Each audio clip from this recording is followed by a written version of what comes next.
The small village of Enkay, nestled deep in the heart of the forest, was home to a people whose traditions ran as deep as the roots of the ancient trees that surrounded them.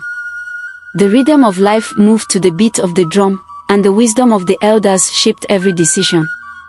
In the center of this village lived Oba, the revered witch doctor, whose power was whispered about with both fear and respect. Beside him was his wife, Adaku, known for her beauty, wisdom, and mystery. Her presence, though quiet, radiated an energy that few understood but all admired. One humid afternoon, the peace of Enkay was disturbed by an outsider. Kainin, the village's youngest and most curious girl, spotted the stranger first as she fetched water by the stream. He was unlike anyone she had ever seen. His skin was lighter, and he walked with a confidence that seemed out of place in the village's humble surroundings.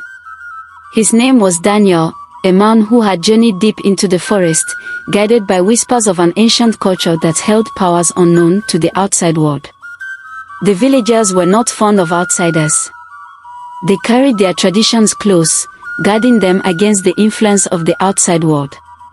But Daniel was not here to disrupt.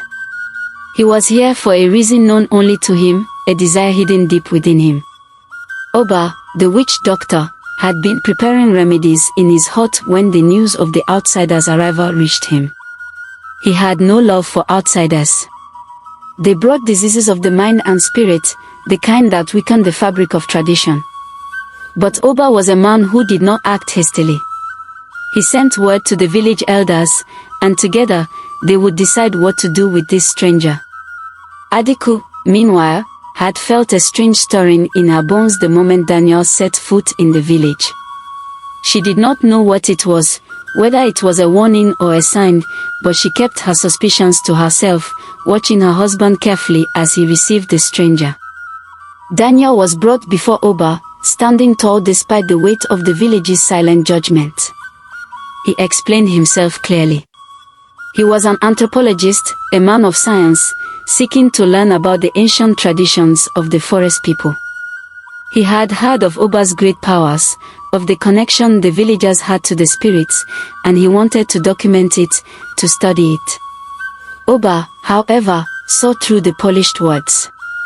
He sensed a deeper, more personal motive behind Daniel's request, but he could not yet place it. The elders were divided. Some wanted to send Daniel away immediately, while others believed they could benefit from the outsider's knowledge. It was Adaku who spoke softly to her husband that evening, urging him to listen to the spirits for guidance before making a decision. The following morning, Oba retreated to the sacred forest to commune with the spirits. He laid out offerings and chanted the prayers passed down from his forefathers. The air was thick with the scent of burning herbs, and the wind stirred unnaturally, carrying with it the whispers of ancestors long gone. The spirits did not speak in words, but in feelings. Oba felt a sense of unease, a disturbance in the flow of energy within the village. Something about the outsider was dangerous, but it was not physical harm that they warned of. It was something more insidious, something that could disrupt the balance of tradition and desire. When Oba returned to the village, he was silent. He would allow the outsider to stay, but under his watchful eye. Adaku's curiosity about Daniel grew. He was polite, respectful, and unlike the other outsiders she had heard about. There was something in his eyes that intrigued her, a hunger that mirrored something buried deep within herself. It was a hunger for knowledge, for something beyond the boundaries of the village. As the witch doctor's wife, Adaku had never questioned her role, but Daniel's presence made her wonder about a life outside these walls. For Daniel, the village of Enkay was more than a research site. It represented something sacred, something he had been searching for without knowing it. His initial goal was simple, to study the culture, to document the practices of the witch doctor. But as he spent more time in the village, he found his attention drawn to Adaku. There was something about her, the quiet power in her eyes, the way she carried herself, always just out of reach. He knew the risks of allowing his personal feelings to interfere with his work, but desire, once awakened, was not so easily subdued. Weeks passed, and Daniel slowly became a part of the village's daily life. He helped with tasks, listened to stories, and watched Oba at work, always careful to maintain the respectful distance required. But every encounter with Adaku left him wanting more. They spoke occasionally, brief exchanges that left him restless at night. One evening, while the village celebrated the harvest festival, Daniel found himself alone with Adaku by the river. The night was cool, the sound of drums echoing in the distance. She stood by the water, her reflection rippling beneath the moonlight. Daniel approached, his heart pounding in his chest. He didn't know what he would say, but the pull was undeniable. Adaku sensed his approach, and for a moment, she felt the same tug, a dangerous, magnetic pull that frightened her. She had never strayed from her husband, had never even thought of it. But Daniel's presence stirred something deep inside her, something she couldn't name. Their conversation was innocent at first, small talk about the festival, the beauty of the night. But the undercurrent of their words was charged with unspoken desires.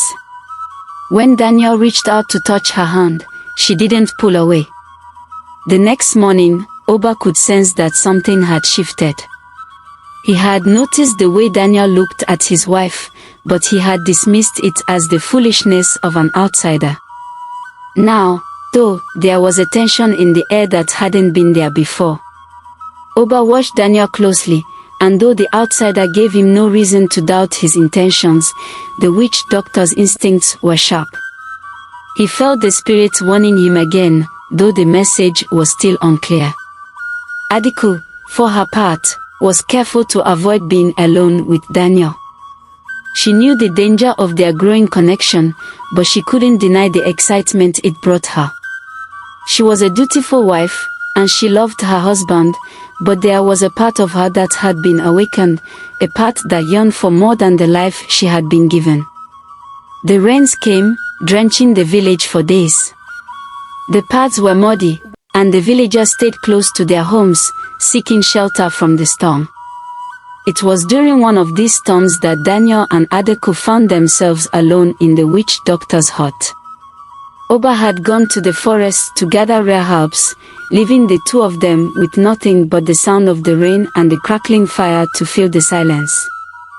They spoke softly at first, both aware of the line they were dangerously close to crossing. But the storm outside mirrored the storm within them, and before long, their words gave way to something more. Daniel reached for her, and this time, Adaku did not hesitate. Their kiss was electric, charged with all the desire they had kept bottled up for so long. For a moment, the world outside disappeared. There was no village, no tradition, no witch doctor's wife. There was only the two of them, and the forbidden desire that had finally broken free. But as quickly as it began, it ended. Adaku pulled away, guilt washing over her like the rain outside. She couldn't betray her husband, couldn't abandon the life she had known for a fleeting moment of passion. The days that followed were tense. Adaku avoided Daniel, throwing herself into her duties and her role as the witch doctor's wife. But the weight of their shared secret hung heavy between them.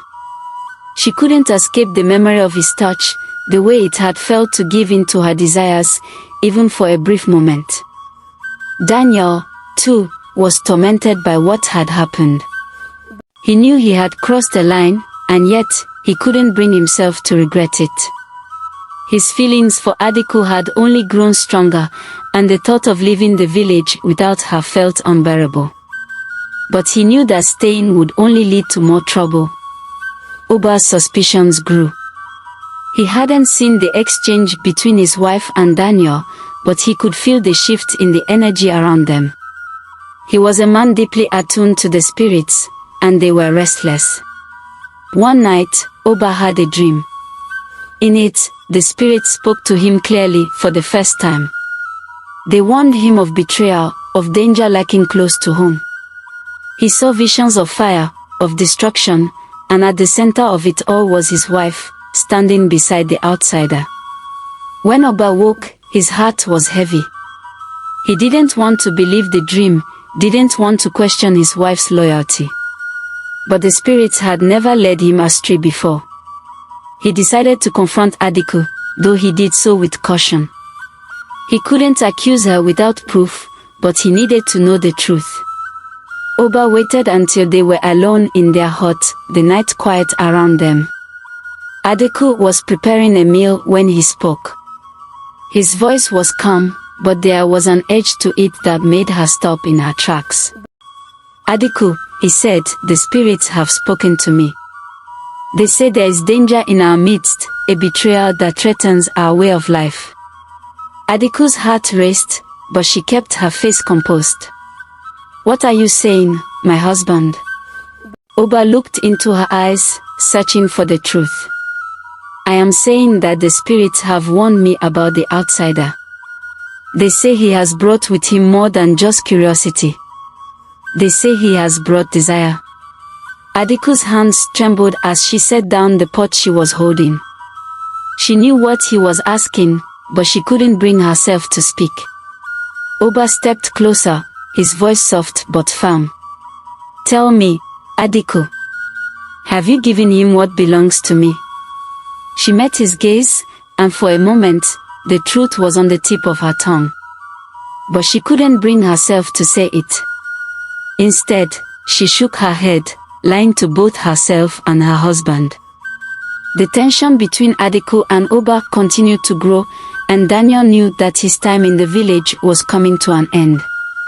He had overstayed his welcome, and the pull of his desire for Adaku was becoming too strong to ignore. He decided to leave the village, though it pained him to do so. He couldn't bear the thought of never seeing Adaku again, but he knew that staying would only cause more harm. Before he left, he sought out Adaku one last time. They met by the river, the place where their forbidden connection had first sparked. I have to go, Daniel said softly, his eyes searching hers for any sign that she might ask him to stay. Adaku nodded, her heart heavy with the weight of her decision. It's for the best, she whispered, though the words felt hollow. They stood in silence for a long moment, the unspoken desires between them still burning, but neither willing to give them voice. Daniel left the village at dawn, disappearing into the forest without a trace. The villagers were relieved, though none more so than Oba, who believed that the danger had passed. Adaku, however, was left with the weight of her guilt and the memory of what might have been. She threw herself into her duties, trying to forget the outsider and the desire he had awakened within her. But the spirits were not so easily appeased. Oba's dream of fire and destruction still loomed over the village, and though the outsider was gone, the consequences of his presence were far from over. Life in Easy village resumed its normal rhythm, but beneath the surface, the peace was fragile. Adaku tried to forget Daniel, pushing the memories of their encounter to the recesses of her mind. She focused on her duties, tending to the villagers and assisting her husband in his rituals. But no matter how much she tried, the echo of her desire for Daniel lingered, like a shadow that followed her even in the daylight. Oba, still unaware of the full truth, noticed Adaku's restlessness. Though the outsider had left, his presence remained, unsettling the delicate balance between him and his wife. Oba could sense it in the air, in the way Adaku avoided his gaze, and in the tension that gripped her whenever the village elders spoke of Daniel's departure. One night, as Oba prepared for a sacred ceremony to appease the spirits, he spoke to Adaku with uncharacteristic softness. Something still weighs on your heart, Adaku. You have been distant, like a tree whose roots have begun to pull away from the earth. Tell me what troubles you. Adaku's chest tightened, but she swallowed her guilt, offering a gentle smile. I am fine, my husband. The rains have been heavy this season, and the work has been demanding. I am merely tired. But both of them knew the truth was far more complicated. The village began to experience a series of small but unsettling omens. The rains, which had once been a blessing, became too heavy, flooding the fields and ruining crops. Strange illnesses began to affect the livestock, and even the sacred grove where Oba communed with the spirits felt tainted, the once vibrant energy now muted and cold. The elders convened, seeking Oba's guidance on what was happening. Oba, too, was at a loss. The spirits remained silent, their guidance elusive. He knew that the village had angered them, but he couldn't yet understand why. Adaku's fear grew with each passing day. She had kept her secret for too long, and now, it seemed as though the spirits were punishing the entire village for her indiscretion. Still, she couldn't bring herself to confess to Oba. She had chosen her path, and there was no turning back. But the consequences of her silence were beginning to unravel. One night, Oba had another dream. This one was far more vivid than the first. He found himself in the village's sacred grove, surrounded by the towering trees that had stood for generations. The air was thick with tension, and in the center of the grove stood an ancestor, his face marked with the white chalk of the dead. "You have been blind, Oba," the ancestor said, his voice deep and resonant. "The balance of this village has been disturbed, and it is by the hands of those closest to you." Oba's heart raced. "What must I do? The spirits have not spoken to me. They are silent because you have ignored what is before you. You must see with new eyes, Oba, or the village will face ruin." Oba woke in a cold sweat, the ancestor's words echoing in his mind. He knew now that the danger came from within, but he did not yet understand where the threat lay. Driven by the warnings in his dreams, Oba began to observe those closest to him more carefully, especially Adaku. He watched her as she moved about the village, noting her subtle changes, the way she seemed distracted, the way her smile no longer reached her eyes. It wasn't long before his suspicions deepened. One evening, as Adaku sat alone by the fire, Oba approached her, his face serious but calm. "There is something you are not telling me," he said quietly. "The spirits have shown me that our troubles come from within. They say I have been blind." Adaku's heart pounded in her chest, her throat tightening with fear. She had been so careful, so discreet. But the weight of her secret had become too heavy to bear. She couldn't deny it any longer. I have sinned, Oba," she whispered, her voice trembling. "I let myself be drawn to the outsider, Daniel. I gave in to desire, and I betrayed you." For a long moment, Oba said nothing. His face was unreadable, his emotions buried deep beneath the surface. When he finally spoke, his voice was cold and distant. "You have broken the sacred bond between us, Adaku.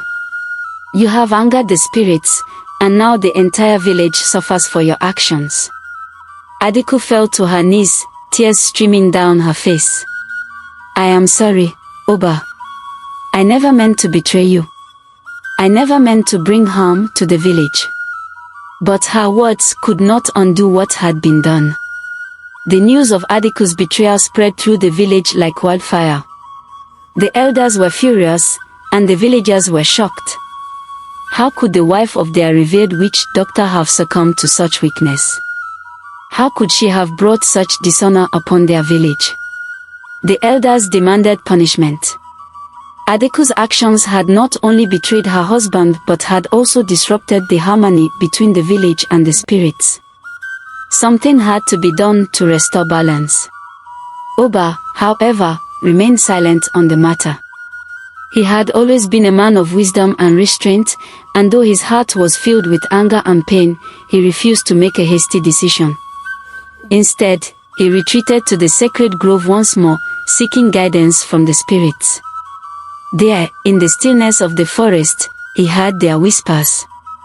"Your bond has been broken, Oba, but you are not without power. The outsider's desire has taken root in your home, but it can be uprooted. You must cleanse the village of this impurity." Oba understood. The only way to restore balance was to sever the ties between his wife and the outsider. But the spirits demanded more than just a separation. They demanded a sacrifice. The night of the ritual arrived, and the village gathered at the edge of the sacred grove. The air was thick with anticipation, the tension palpable. Oba stood at the center of the gathering, his face painted with the marks of a witch doctor preparing for a powerful rite. Beside him, Adaku knelt, her head bowed in shame. The ritual Oba was about to perform was one of the most ancient and feared in the village, a ritual of cleansing, meant to sever ties with dark energies and restore balance to the community. It required not only the witch doctor's power but also the full cooperation of the spirits. As Oba began to chant, the flames of the bonfire leapt higher, casting long shadows over the village. The villagers watched in silence, their hearts heavy with a mix of fear and hope. The drums beat steadily, their rhythm guiding the spirits to the circle. Adaku, though terrified, accepted her fate. She had betrayed her husband, her village, and her own heart. The consequences of her actions had brought suffering to them all, and she would face the punishment that the spirits demanded. Oba's voice rose with intensity as he called upon the spirits of the ancestors to cleanse the village of the impurity that had taken root. The air around them seemed to shimmer with energy, and the villagers could feel the presence of the unseen forces gathering. But as the ritual reached its peak, something unexpected happened. Just as Oba was about to complete the ritual, a gust of wind swept through the clearing, extinguishing the bonfire in an instant. The drums fell silent, and a hush fell over the village. The spirits had made their presence known. But instead of punishing Adaku, the spirits spoke through Oba, their voices a blend of many. We have seen the darkness, but we have also seen the light. The outsider's desire was strong, but it is not the only force that drives your wife. Her heart, though led astray, is not without redemption. The villagers gasped. Mercy was rare in the eyes of the spirits, especially for a transgression as serious as this. Oba, shaken by the message, turned to Adaku. The spirits were offering her a chance at redemption, a chance to heal the rift she had created. But it would come at a great cost. The spirits have shown mercy, Oba said slowly. But to restore balance, you must renounce the outsider's desire once and for all. You must dedicate yourself to the village, to the spirits, and to me, with your whole heart. If you fail, the village will not be spared a second time. Adaku nodded, her tears flowing freely. She had been given a second chance, but she knew it would not be easy to erase the desires that had once consumed her. Still, she vowed to do whatever it took to restore the harmony she had broken. The weeks that followed were difficult for Adaku. The village, though willing to follow the spirit's decree, treated her with caution. She had become an outsider in her own home, and her relationship with Oba, once filled with quiet understanding, had grown cold and distant. But Adaku did not give up. She spent her days working tirelessly, helping the sick, caring for the elderly, and assisting Oba in his rituals. Slowly, she began to rebuild the trust she had lost, though it was a long and painful process. Oba, too, struggled with his own feelings. The betrayer had wounded him deeply, and though the spirits had shown mercy, he found it difficult to forgive.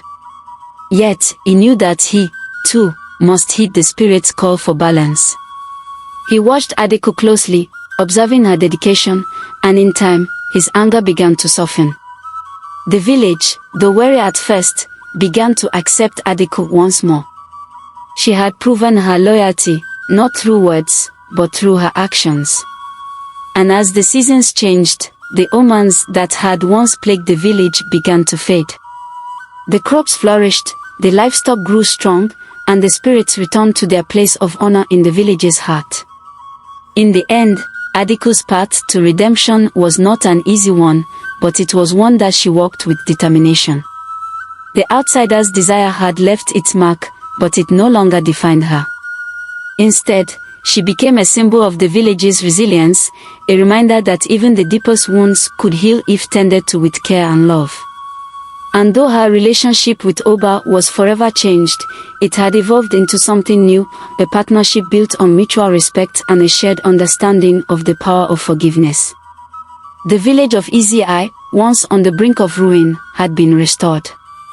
And though the outsider had long since disappeared into the forest, his presence had left a lasting impact, not just on Adaku, but on the village as a whole. Life moved forward, and the rhythm of the drums continued to beat, steady and unbroken, as it had for generations.